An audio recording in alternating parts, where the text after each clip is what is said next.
Hello. Well, what's the everyday man gonna do today? I'm gonna grind meat. Gonna make my own hamburger out of some high quality beef cuts instead of buying hamburger at the grocery store. So what we're gonna do here is use our KitchenAid. We've got the grinder attachment and we bought the one right from KitchenAid. We picked up these two boneless beef chuck roasts. After you grind your own meat and make your own meatloaf or your own hamburgers, you're never going to go back to buying ground beef. This is so easy to do. It's actually fun, and you get such a better texture, flavor, everything is better, and you know what went into that hamburger. So let's put this together really quick. You take this cap off. It's just a seal cap KitchenAid gives you. All right, here's the basic assembly, and it's like I say, it's pretty simple.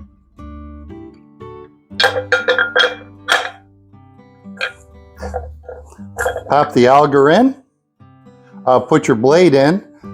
There's the back of the blade. I think you can see, pretty obvious it's the back. And that's the front of the blade with the 4 sharpened blades on it. So just pop that on, it fits in, it fits over the square very nicely, so you know it's in place. Then you drop this in. There's no front or back. This is your largest grinding opening. This is the one you use for grinding meat, and it fits on there very nicely. And then you pop the threaded attachment on, tighten it up a little bit, slide that in, and you can feel when it fits in there.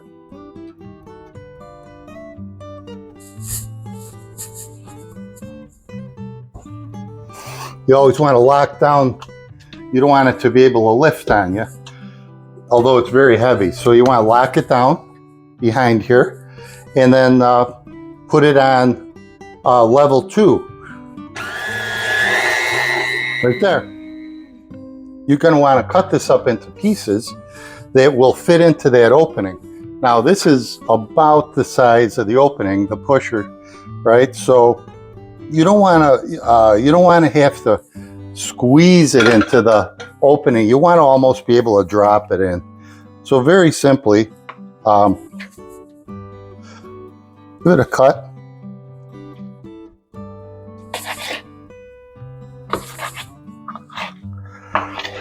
Okay. And that might be good.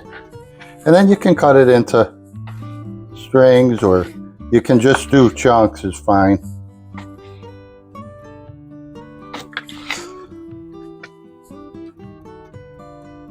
And if I see like this, looks like it wants to be cut right there, right? So that's what I'll do.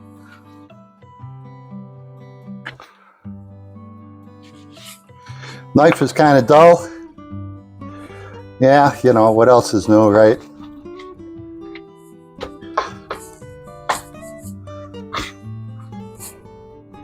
That's what we ended up with.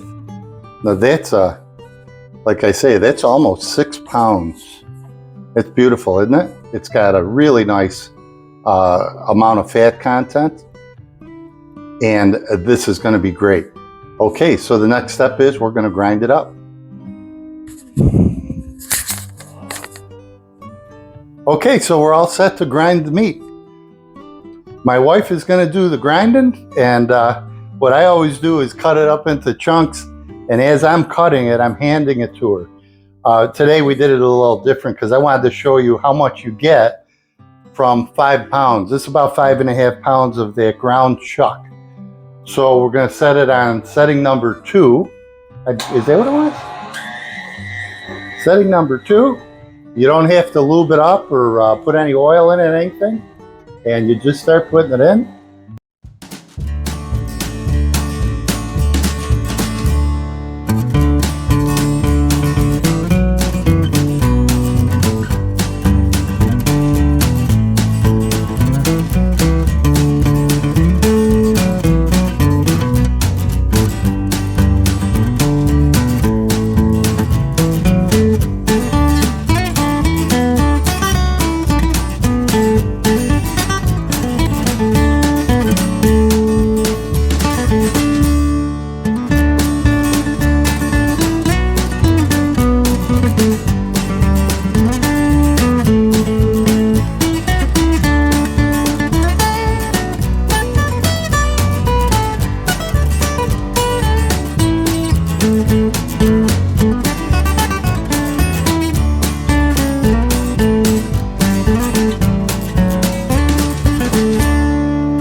So you can see how the meat's turning out. You can definitely see there's a variety of real lean meat, and then there's some chunks of fat in there that are all ground up, which is exactly what you want. But when we grind more than this, which is usually, she'll take, how many pounds? 2 pounds? 2 pounds of ground beef mixed with pork. And what's the percentage on it? 50-50? Or it's 1 pound of pork, 2 pounds. All right, so about 2 to 1, 2 pounds of, 2 parts ground beef, 1 part ground pork, and that's the ideal mixture, at least the way we like it. I'm sure there's a million recipes. That's the way we like to make our meatloaf. All right, now that we have it all ground, the next thing you do, believe it or not, is don't change anything, and you want to grind it again. It improves the texture, and you don't change this, don't change the grating on there.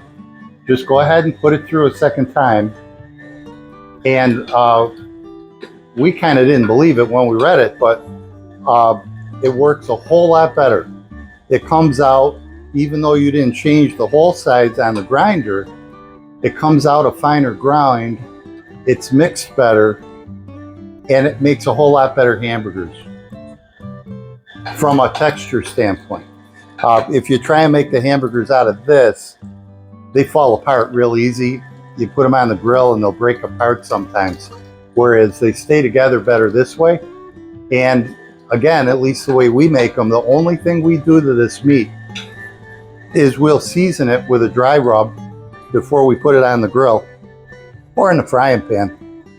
We don't put any egg or breadcrumbs or anything like that. We don't put anything else in it, but you certainly could. And like I say, if you drop some garlic cloves in there, peeled cloves, it would grind it right up and mix it in. And then by hand, you could get it more uniform to the whole batch.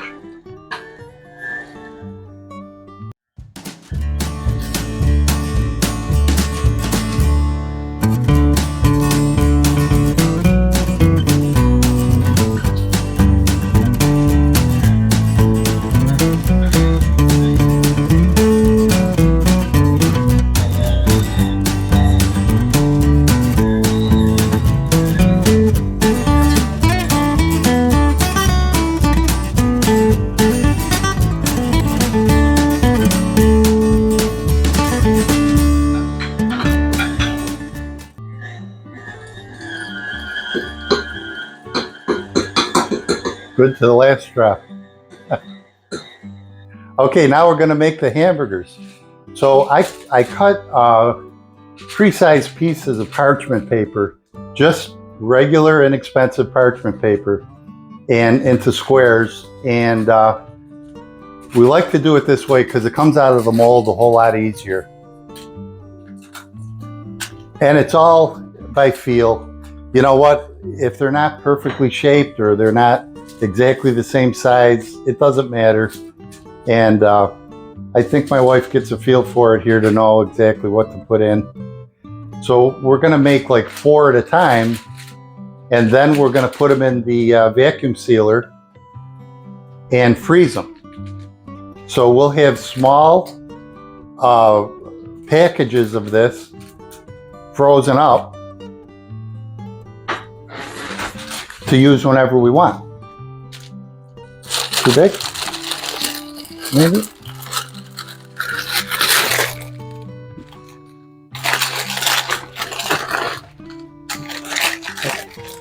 Quart size bags.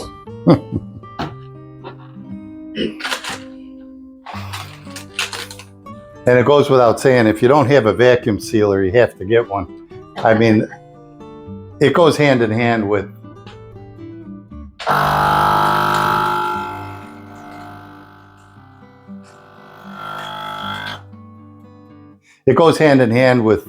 making your own ground beef or your own. Boy, we buy everything in bulk. Well, I still want the sheets though, because I use the sheets for Oh, yeah, baking and stuff. I would still need the whole roll.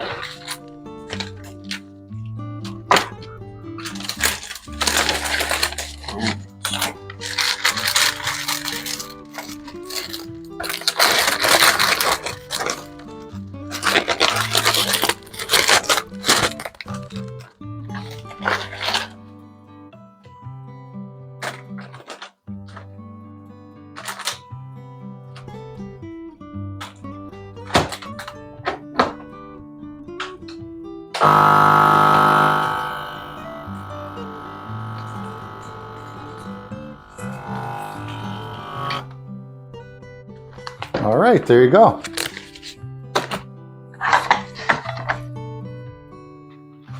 So out of that chuck roast, we ended up with 16. 16 burgers. 16 burgers. And, well, 17 if you count the one I'm going to make for lunch. So I hope this showed you something a little bit different. I'm telling you, once you do this once, you'll never go back to buying ground beef again.